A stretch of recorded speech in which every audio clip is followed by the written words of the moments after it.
looking blue as ever. What? I'm blue? Like the song? Bluish, well, with a hint of orange here and there, but that's not important. What's important is how we get to continue. Well, what's stopping you from just going for it? I haven't seen you go near the light at all. I, too, have some unfinished business. I can't go anywhere before it's done. I'm just taking my time with it. Oh, I had no idea.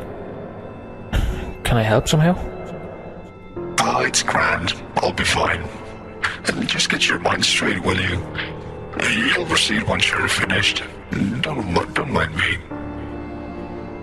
Right. Sorry I asked. No, don't be. You're different from the rest. Most souls are troubled by something, you know? They need some time to sort things out. Souls in here have reached the end of certain lifespan on Earth, and they're just waiting for it to move on. They're gathering their final thoughts, making sure everything's alright before going ahead.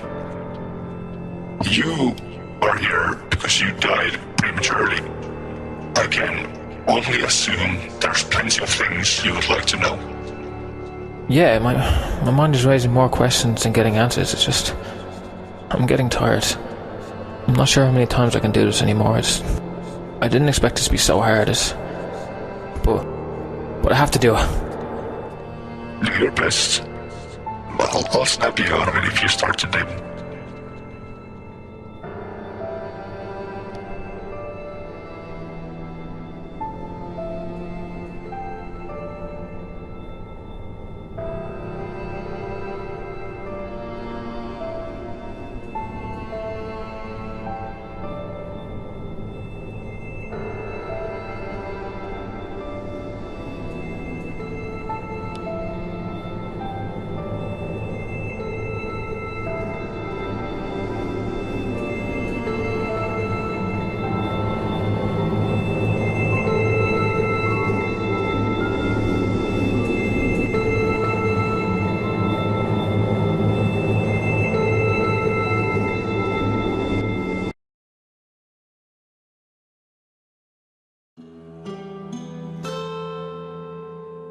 This looks like...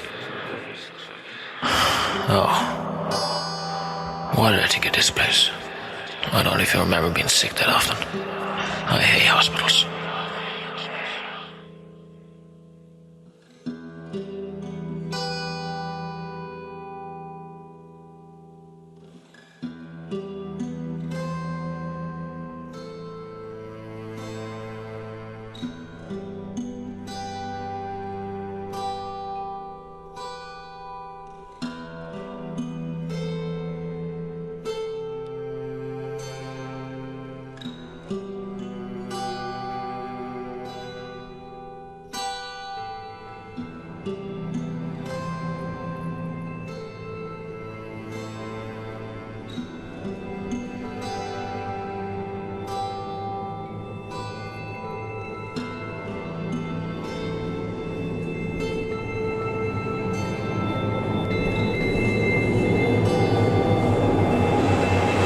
Sounds like Vincent. We were like brothers. No wonder he's here. It's been 6 months now, Rick. You've been dead for half a year. I can't say it has been easy learning to live without you. It's hard to believe you're not here anymore. With the year's end right around the corner, I would like to think I've started to make some progress, but I haven't. These days I can't talk about your death without getting upset, but apparently can't write a single letter without tears. Damn it. I want to be able to look at people and tell them how you died. Man, do people ask me that? I finally feel like I can be honest with you. Okay, not with you word for word, but I can be honest with myself about you. Damn. Can't do this now. I need a drink.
It's been so hard to pick up the pen, Rick.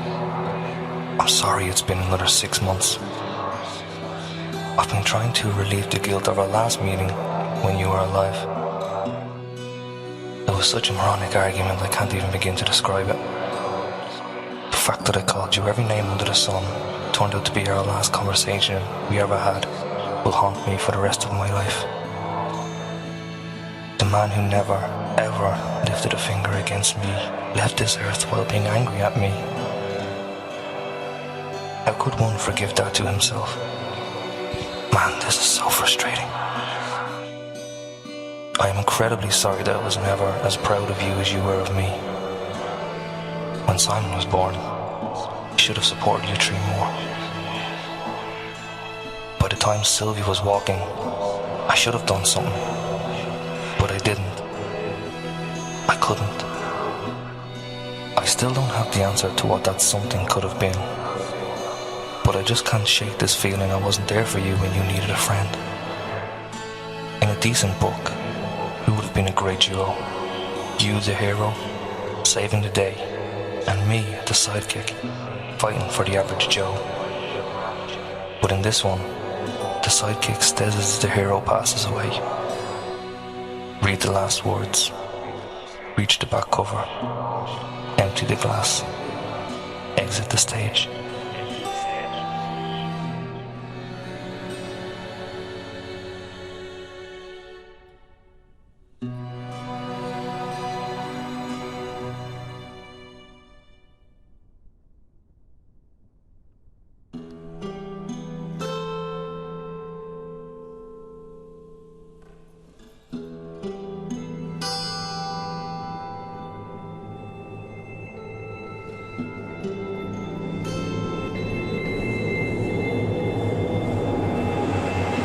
That's Simon's voice. Simon. Oh, Simon, my son. I hope you're alright. Hi, Pops. How's things? How's the bed? Not too hard, I hope. I just had a chat with one of the doctors here. She said you were brought in a rather bad condition, and that things aren't looking all that great. They said stuff about internal bleeding. Something ruptured somewhere and other stuff. I stopped listening after a while as I realized she's only smooth talking me about the inevitable. You taught me to be rational. I know and I remember how you always said to keep a cool head no matter what the situation. But you never prepared me to face the music when my teacher, my best friend, would be gone and couldn't tell me what to do. Am I to take over the role of the man in the house now? Is the family now on my shoulders? What am I supposed to do? What are we supposed to do? If only you could answer me now.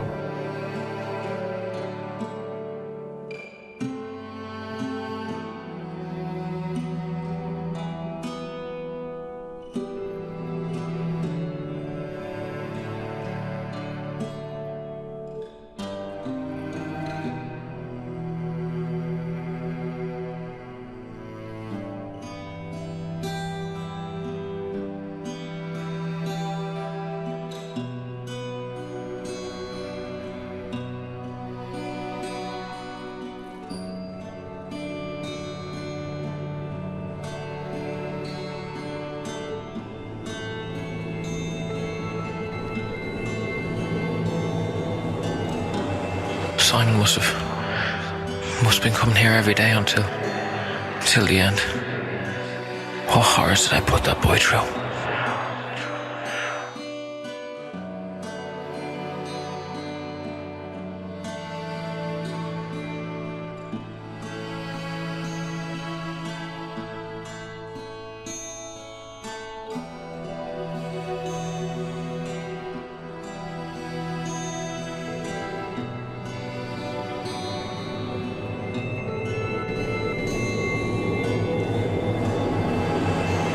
Hi, Pops. How's things? Everything alright here? You're not flirting with the nurses, are you? Of course you aren't. You wouldn't do that to Mum. Not in a million years. You once said that other men judge your character based on how you talk about your lady. If that's true, you must have been getting some pretty good feedback from everyone. Not even once have I seen Mum sad around you. Even on that one Christmas when Anlon tried to run away chasing that truck and you two had to run after him. I didn't even see a frown. How did you do that? I don't know. How could I do it? I don't know. Last night I heard clearly through the walls that she was crying. I was scared, Dad. What was I supposed to do? Naturally, I didn't want her to cry, but I'm used to seeing her so strong around you, and I honestly didn't know what to say to her. I ended up staying in my room like a proper coward. Oh, she's coming in with Sylvie now. She told me that they were coming in later, but I guess Sylvie got off school early. I'll come back tomorrow at the same time, Pops. I have to get to practice. We've got some rookies on the team and we need to show them the ropes. Maybe some exercise will get my thoughts running. Who knows? Later, Pops. I'll be back in tomorrow.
Hi, Pops. How's things? Are the nurses treating you well?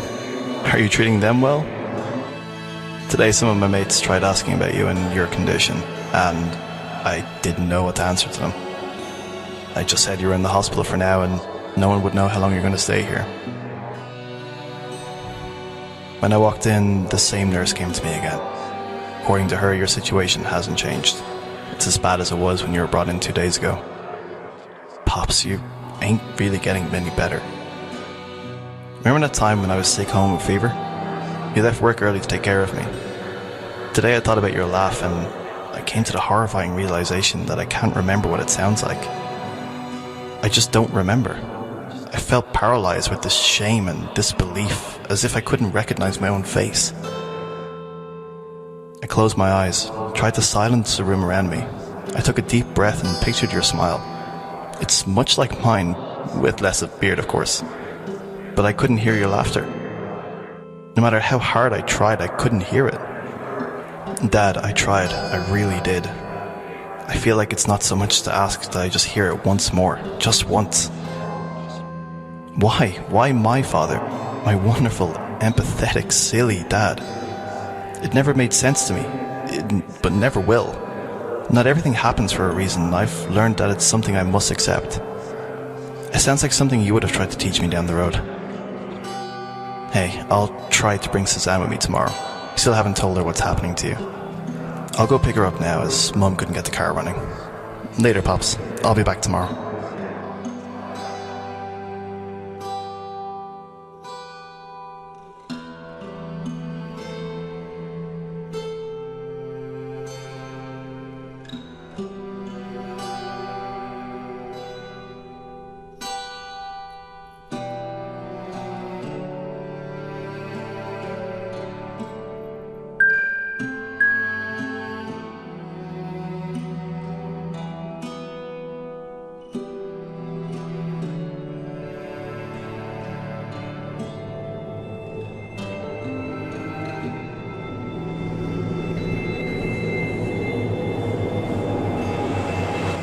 Hi, Pops. How's things? Suzanne asked me this morning at the breakfast table where you are. It's been 4 days and we still haven't had the guts to tell her what's going on. Right then and there I thought I should make up a short story about how you suddenly went to the long trip with Vincent, or that you were at Uncle Rob's place, helping them around. Sylvie stopped me before I could say anything and put it bluntly. Dad's seeing a doctor. As you know, she hates doctors, so she just asked us, why are you being tortured like that? Isn't an hour trip to the doctor enough? That must have been the first time in these 4 days we've actually laughed at home. Pops, the nurse told me we need to make a decision soon. It's apparently too dangerous to move you to a smaller hospital. You can't be taken to home care and they still can't see any brain activity. What they're asking us to decide is whether or not you'll be kept alive, and I don't have the answer. How could I? Your heart's still beating. How could your brain couldn't catch on some days? What if we just give it some more time, like a year? I can keep visiting you every day like this if that's what's needed.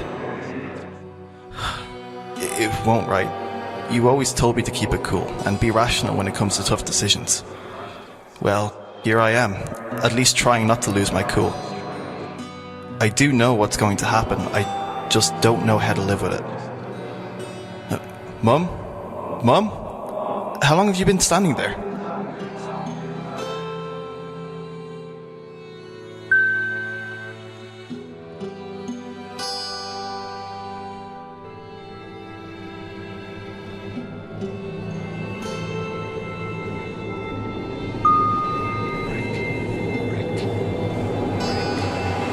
Hi, Pops. How's things? Is your pillow alright? Does your neck hurt? You wouldn't know, right? If you would, you couldn't tell me, right?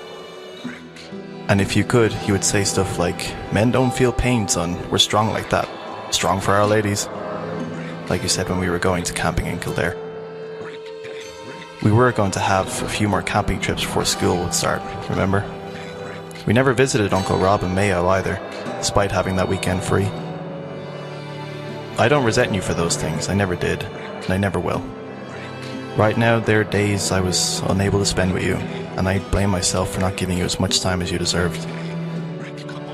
Pops, I came over to talk to you and tell you what's going on. We are going to pull the intubation tube out of you in a bit. You most likely won't be able to breathe on your own after that. To maintain the promise we made in Kildare that day, I will not let them keep you in the state anymore. You never wanted to be an empty shell. A vegetable, like you phrased it. You probably won't be with us any longer after a while, and I wanted to be the one to tell you. We will take your ashes to the park in Newbridge. Rob said that's where you met Mum for the first time. Mum's doing fine, by the way. She wants to speak with you as well, I'm sure. So, I think I'll be heading out now. The nurse will come by soon with the drop to make sure you don't feel a thing. Don't fight it when it happens. We will all be there. Take care, Pops, and I'll see you out there one day. Don't be afraid to leave us behind. I love you.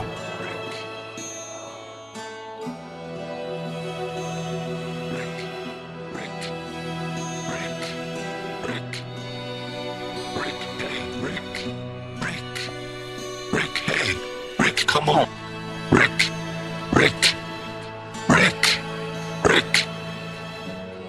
Hey, Rick. You returned. Any questions this time?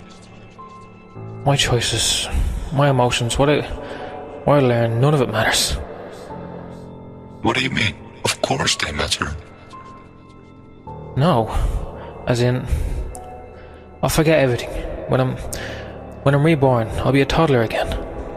I won't have any memories or skills. All I've learned in my previous stay. I won't be able to recognize people that I've seen. All the music. It'll all be new to me. Does that make this life cycle absolutely pointless? That's absolute nonsense. You do have all the experiences, memories, and knowledge from your previous lives. It's alright if you don't remember them right now. They'll come to you when they need to. I'm sure you sometimes have picked up a hobby on Earth and it just felt natural to you. And you were good at it. Like you had been doing it for years. That's how the knowledge comes to you. Bit by bit. Like the time when Vince decided to start driving a taxi. He was a natural from the beginning. Exactly. So what else was on your mind, Rick? Go on. Tell me. Well, everyone else. Their souls. What will happen to them? Will I ever meet them again? Will they remember me after they've passed away? You must have stayed somewhere great while you were out there to have connections this strong to your loved ones. Yes, you might meet them again.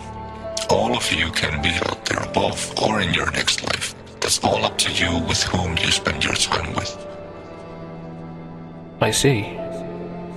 This is a bit weird. I don't have the breath anymore. But I feel like I'm out of breath now. That means you're at the end of your strength. Are you ready to go? The time's passed and you might not have that much strength left anyway. There's a new time and place where you can gain life again. No. Not yet. Please. Please. My wife, Shauna. I need to know. I need to know what happened to her. Did she get better? How's my son? Simon. I can't go anywhere before I know what happened to everyone.